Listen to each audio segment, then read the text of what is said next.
તમારા હાથમાં રહેલો સ્માર્ટફોન હોય કે રસ્તા પર દોડતી કાર, આ બધું જ એક નાનકડી કાળી ચીપ વગર નકામું છે અને તેને કહેવાય છે સેમિકન્ડક્ટર. ભારત સરકારે આ વર્ષના બજેટમાં સેક્ટર માટે 40,000 કરોડ રૂપિયાની જાહેરાત કરી છે. પણ આ નાની ચીપ આટલી મોંઘી અને જરૂરી કેમ છે? ચાલો સમજીએ. સેમિકન્ડક્ટર એટલે સિલિકોન કે જર્મેનિયમ જેવી ધાતુમાંથી બનેલી એક અત્યંત શક્તિશાળી ચીપ. તે વીજળીના પ્રવાહને કંટ્રોલ કરે છે.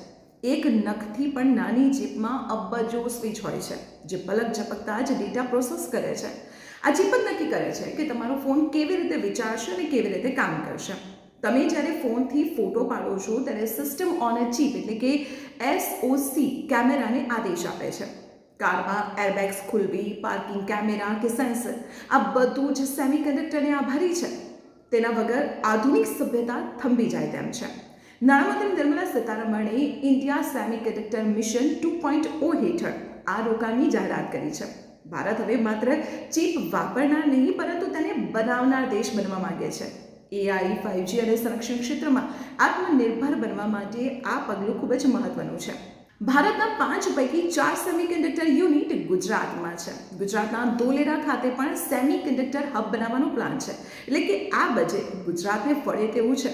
ટેકનોલોજીની દુનિયામાં ભારતની આ નવી ઊંચાઈ વિશે તમે શું વિચારો છો?